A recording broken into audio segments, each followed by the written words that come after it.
नमस्ते दोस्तों, मेरे चैनल में आप सबका स्वागत है।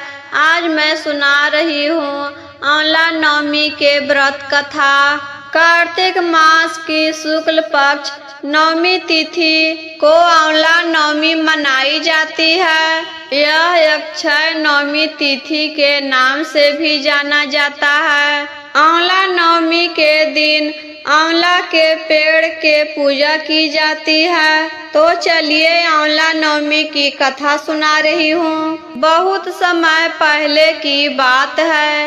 एक नगर में एक सेठ और सेठानी रहते थे। सेठ जी के 4 बेटे और 4 बहुएं थे।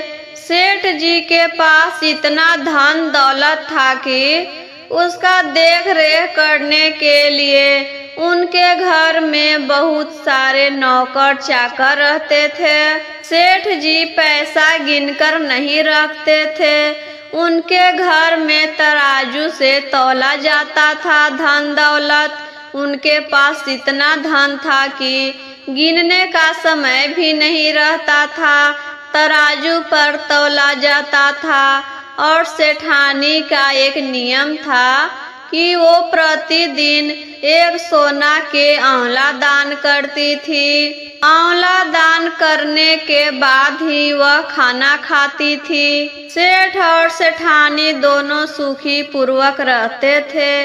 एक दिन सेठ के 4 बहुएं आपस में बात कर रही थी कि माँ जी तो रोज आंवला दान करती है सोना के, ऐसे ही रोज सोना के आंवला दान करेगी तो मेरे घर से सब धन दौलत चला जाएगा, मेरे पास कुछ नहीं बचेगा। ऐसा 4 बहुएं सोचकर सेठानी से कहने लगी, माँ जी आप रोज सोना के आंवला दान करते हैं, उसके जगह पर पेड़ पर लगे हुए साधारण आंवला दान करिए। 4 बहुएं के बात सेठानी मान लेती है और उसी दिन से साधारण आंवला दान करने लगती है। कुछ दिन के बाद 4 बहुओं को सेठ जी के पत्नी जो आंवला दान करती थी उससे भी उन्हें दिक्कत होने लगी। 4 बहुओं ने मिलकर फिर सेठानी के पास गए और सादा आंवला दान करने के लिए मना कर दिए।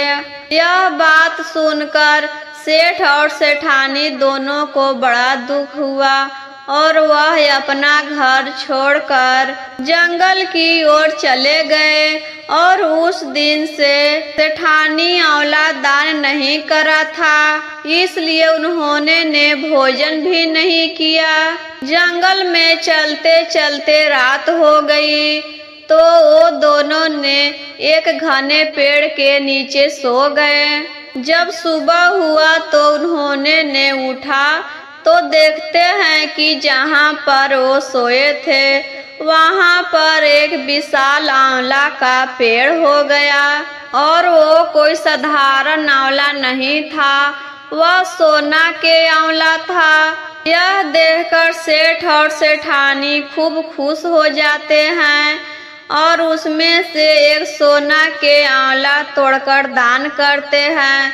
उसके बाद ही खाना खाते हैं और वही पास में एक अपना घर बनाकर रहने लगते हैं। धीरे धीरे सेठ जी का व्यापार बढ़ने लगता है। देखते ही देखते वो दोनों फिर से धनवान हो जाते हैं। उधर सेठ जी के बहुएं आपस में चारों झगड़ने लगते हैं। उनके व्यापार में घाटा होने लगता है और देखते ही देखते सारा पूंजी खत्म हो जाती है और उन्हें मजदूरी करने के लिए घर से बाहर जाना पड़ता है। चारों घूमते घूमते वहां पर पहुंचते हैं जहां पर सेठ और सेठानी रहते हैं। वहां पर जाते ही चारों को पता चलता है सेठ और सेठानी को सोना के आंवला दान करते हुए।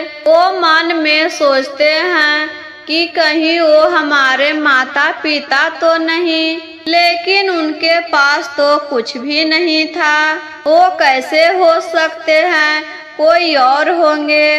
वो सभी काम के लिए सेठ जी के पास जाते हैं। सेठ जी को देखते ही चारों उनके पैर पर गिर जाते हैं और पैर पकड़ लेते हैं और सेठ जी से माफी मांगने लगते हैं।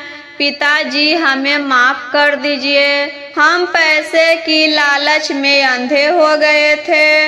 हम आपको घर से जाने दिया, उस घर में सब आप ही के किस्मत का था। आप ही के वजह से उस घर में इतना सारा धन दौलत था, और जब से आप गए हैं अब घर में खाने के लिए भी कुछ नहीं बचा है। तब सेठ जी अपने चारों बेटे को माफ कर देते हैं और अपने पूरे परिवार के साथ खुशी पूर्वक रहने लगे। मान्यता के अनुसार यह बात कही गई है, आंवला नवमी के दिन आंवला के पेड़ के नीचे भोजन करने से भगवान विष्णु और शंकर हर मनोकामना पूर्ण करते हैं। इस दिन महिलाएं संतान के दीर्घ आयु तथा अच्छे स्वास्थ्य को लेकर कामना करती हैं। ऐसे ही और वीडियो देखने के लिए मेरे चैनल पर नए हैं तो चैनल को सब्सक्राइब करके बेल आइकन को जरूर दबाएं, ताकि जब भी कोई वीडियो डाले तो आप तक शीघ्र पहुँचे।